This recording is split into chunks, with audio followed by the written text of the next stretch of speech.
Welcome back. I'm Peter St. Onge. This is a weekly roundup of my daily videos on the economy and freedom, where I cut through the BS and lay out what the gaslighting clowns pulled out of their hats this week and what is coming next.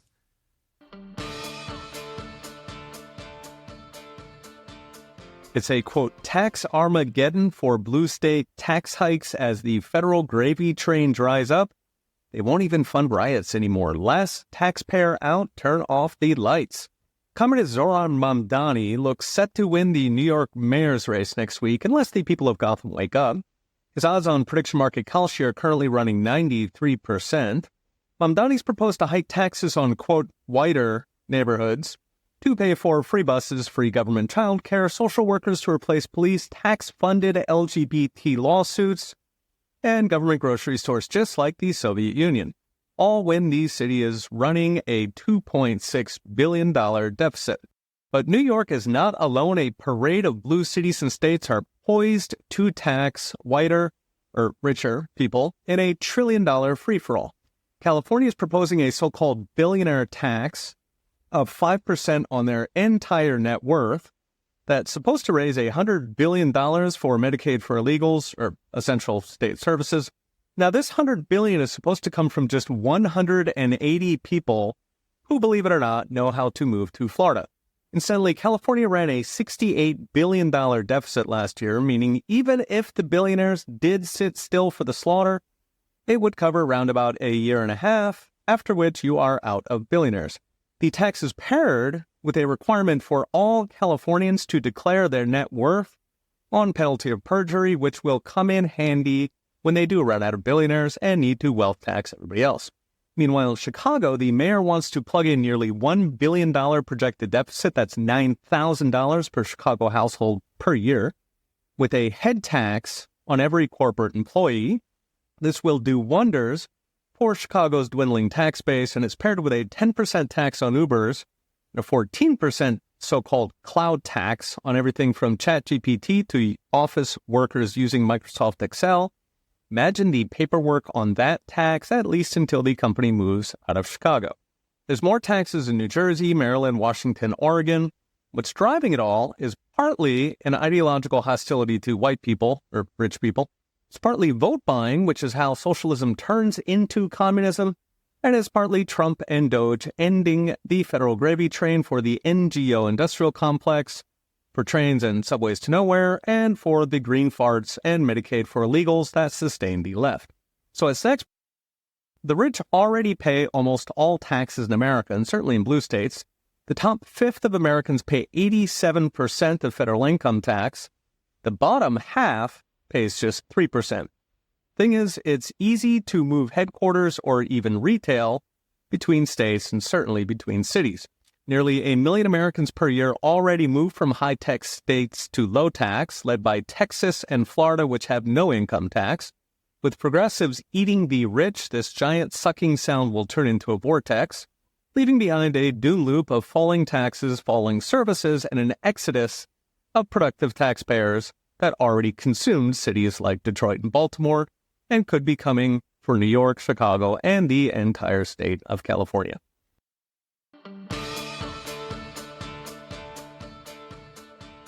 The global warming hoax is collapsing as one of its biggest champions admits it's actually not a big deal.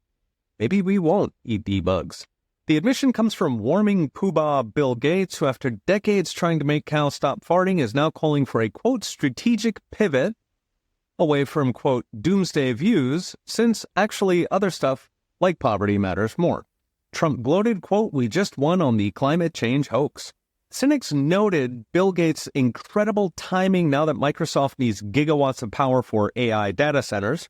Now, it's been 50 years since the global cooling Armageddon transformed overnight into first global warming, then when the data did not pan out, climate change to cover all the bases. Since 1993 alone, roughly $200 billion has gone to paying academic whores, or prestigious professors, to publish papers hyping an imaginary global catastrophe. Now, $200 billion is a lot of money in academia where you can buy a professor for a couple $1,000s. The money was enough to make them destroy any dissenting professor for questioning the, quote, consensus. say for pointing out that official temperature sensors are built in asphalt parking lots or next to air conditioning units. Now, any academic field that's cashing 200 billion checks while firing anybody who disagrees is not a science, it is propaganda. Propaganda running on mafia rules of plata o plomo, take the silver or get the lead. Now, academia was worth buying because it was the designated useful idiot to unlock 2 to 3 trillion in taxpayer money for green energy projects, including the infamous Solyndra that torched $500 million of taxpayer money, a Balance Solar and Calisolar, another 300 to 400 million each, the Ivanpah complex in California that lost $2.2 billion of taxpayer money and produced so little energy it literally ran on natural gas and then resold it at 6 times market, which Californians were forced to buy. Wind is even worse, with 4 projects alone, Skipjack, Ørsted, Empire, and Revolution losing $8.5 billion taxpayer dollars so far. Note, the owners all make out like bandits, taxpayers and electric customers pay the bills. A lot more is coming, with Biden alone handing out $800 billion for crony green projects. Note, all these losses are separate from the thousands of climate regulations and mandates.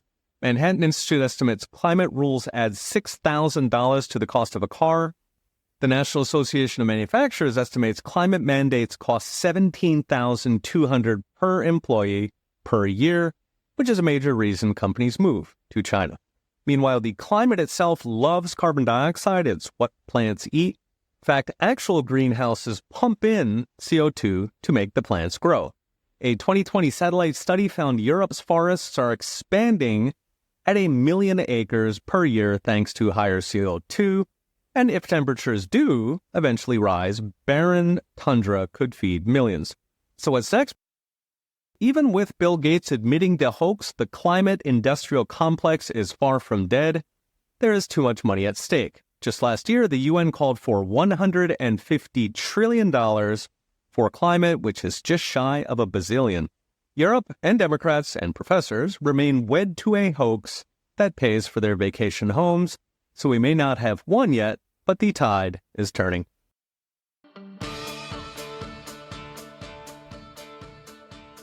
A word from our sponsor. If you own gold, and many of you do, you already understand how it protects your wealth from the insanity coming out of Washington. The inflation, the recessions, the wars. But with monetary metals, there's a way to actually earn a yield of up to 4% on your gold paid in more ounces of gold. You retain ownership of real, allocated physical gold with no storage costs while your ounces grow every month outside the banking system. If you're serious about protecting your future and building your legacy, head to monetarymetals.com/Peter to get started. Now back to our show.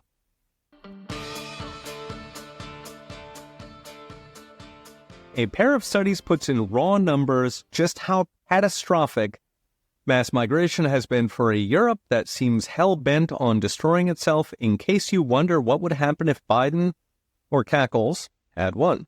The first comes from the University of Netherlands and tallies up the cost-benefit of migrants by country of origin in terms of public spending. So taxes paid versus welfare, free housing, free healthcare, free education. It finds the typical migrant from the U.S., Canada, Western Europe, or Japan generates $500,000 in net benefits per migrant. In other words, much more taxes paid than benefits received. But the average migrant from North Africa or Pakistan is negative $300,000. Afghanistan and Syria are negative $500,000. Sub-Saharan Africa is negative $300,000 to $600,000 per migrant. It actually keeps going to the second generation, where Middle East and African migrants cost another $500,000 per person. Note, the second generation can be 3 times larger than the first, since they have lots of babies when they are paid to. In U.S. terms, scaled to GDP, these costs come to $500 billion per year for migrants. Keep in mind, this is just public spending. It does not include crime. Which brings us to the second study by the Danish government, which followed 321 Palestinian refugees admitted en masse in 1992. 30 years later, it turns out 64% were convicted of a serious crime, 55% were on government welfare, 40% were deemed unemployable, meaning welfare for life. Incidentally, even in the second generation, which tripled to 999 migrants, half were on public benefits, 34% had committed a serious crime, which is roughly 40 times the criminal rape of native Danes. A separate Swedish study found Palestinian migrants are 23 times more likely to commit rape than native Swedes. Tunisians are 40 times, Afghans 50 times, Algerians are 90 times more likely to rape. Of course, European media drown these numbers in pro-migrant propaganda, while so-called hate speech laws censor Europeans from the truth. Still, the truth is leaking out. For the first time in history, right populists are now the most popular party in all three big Europeans, so France, Germany, and the UK.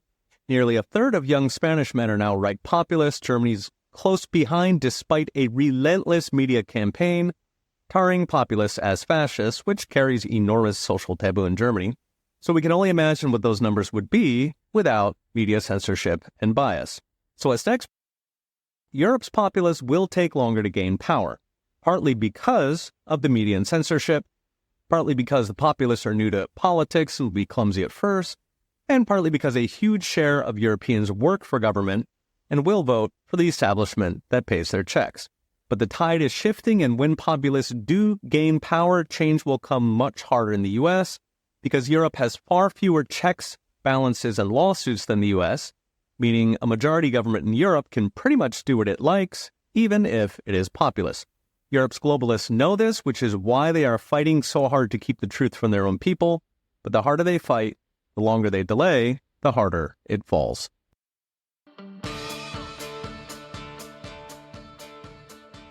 Argentina's chainsaw-wielding president Javier Milei swept congressional elections, bolstered by a $40 billion loan from Donald Trump. Milei's party doubled the votes of the main opposition, Socialist Peronistas, and it doubled Milei's seats in the lower house and quadrupled in the Senate. He still lacks a majority, since only half the House and a third of the Senate were up. Argentina staggers elections, meaning Milei will still need to horse trade with independents to pass anything big. Still, it is a big change from the 1 in 7 seats he had before the election, which allowed Argentina socialists to block everything but executive orders, which may feel familiar to Americans. If you're just tuning in, Milei came to office in 2023 promising to end Argentina's hyperinflation, was running 211% per year, and end the economic stagnation by slashing its bloated government. He also promised to abolish Argentina's central bank, which he called a machine of theft, and adopt the U.S. dollar, as countries like El Salvador and Panama have already done. He delivered, slashing 1/3 of government spending, that's about $2.3 trillion in U.S. terms, and laying off 48,000 government workers, which is about 500,000 in U.S. terms. He closed half of government ministries, including the Ministry of Sustainable Development and the Ministry of Genders and Diversity. In just 5 months, all this turned a 4.4% deficit into a surplus. So in U.S. terms, that's like turning a $1.3 trillion deficit in 5 months. It slashed monthly inflation 7-fold to just 30% a year, which is small in Argentina. To grow the economy, he cut the number of taxes by 90%. So instead of paying 31 separate taxes, you might pay 3. He ended rent control that had caused a national housing shortage, and he cut export taxes that were crushing Argentina's farm sector. GDP initially dipped, since cutting 7% of GDP worth of government spending will do that. Interestingly, GDP overall only fell by half that, as in the private sector immediately picked up the slack. It then took off this year to a projected GDP growth of 5.5%, which is near China levels. It would have actually been stronger, but the Socialist Congress blocked his major reforms, including the big one, his plan for abolishing the central bank and dollarizing the peso. This left Argentina limping on bailouts from the IMF, hot hedge fund money from the so-called carry trade, and just last month, $40 billion in loans and swaps from Donald Trump. Now, Trump claims American taxpayers will make money, like the $20 billion we made bailing out Mexico in the 90s, and he wants to support Milei as a model for Latin America so they can grow their own economy instead of parasiting on ours. Still, many in MAGA did not vote to bail out other countries, even if they are based. So what's next? The election makes it easier for Milei to finally dollarize, close the central bank, and end Argentina's permanent crisis. But without a majority in Congress, he still needs to take it slow, integrating dollars step by step to bottom-up abolish the peso. So Argentina's not out of the woods, and apparently neither are U.S. taxpayers, but there is light at the end of the tunnel.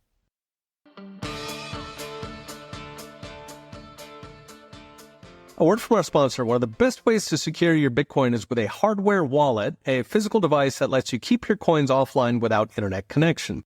One of the most trusted names in hardware wallets is CoinKite, maker of the famous block clock.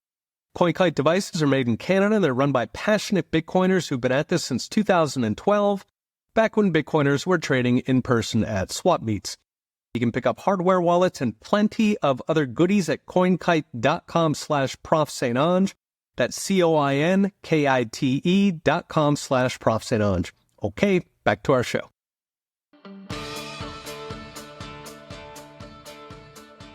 The national debt just hit $38 trillion. Congratulations, America. Congress spent every penny. 38 large comes to $287,000 for every household in America, with another $140,000 in private debt. And it comes just 2 months after we crossed $37 trillion back on August 12th. As in, we're now running an annualized $5.1 trillion of additional debt, which is 2.5 times the headline deficit. It also comes to $40,000 in new debt for every household in America last year. In other words, you could have bought a nice car last year with cash. Instead, Congress blew it. For perspective, $38 trillion is roughly 1/3 of all the M2 money in the whole world. So this amount of debt is doing three things. First, it is escalating debt interest payments, which go on top of existing debt. Yes, we borrow every penny. Second, it's raising interest rates as federal borrowing crowds out everything else, business loans, personal loans, mortgages. Third, it's raising concerns among investors, people who buy all that debt, whether government will actually pay it back. So the Congressional Budget Office now projects $140 trillion of debt by 2054, which is literally more than all the money in the world. So will they pay it back? Now, about 81% of voters say they care about federal debt in polls, but it ranks very low, typically around number 10 or 12, down with transgenders in sports. Presumably because in the back of their minds, voters know it will never be paid back. It is just numbers.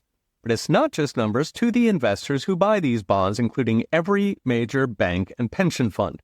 They're already driving up interest rates, bond yields, in fear of default. And it's driving the so-called debasement trade, gold and silver, as investors worry that they'll let inflation run to reduce the debt, which increases the value of gold and silver.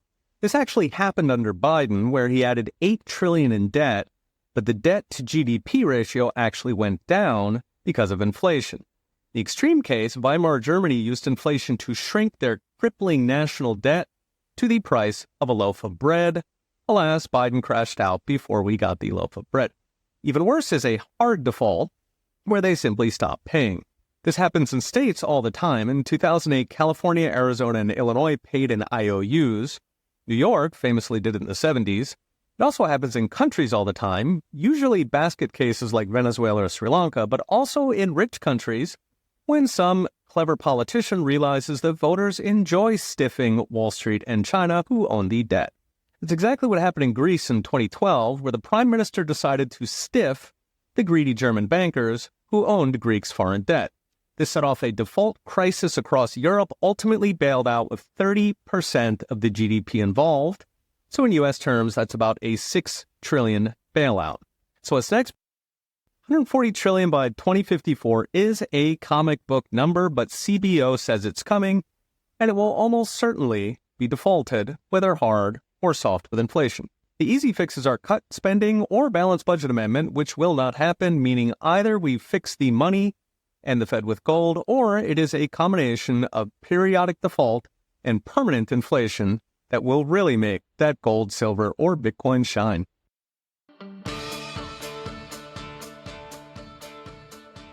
Thanks for tuning in. Remember to subscribe so you don't miss an episode, and go to petersaintange.com for daily videos and in-depth articles with charts and all the gory details. Okay, we'll be watching. See you next time.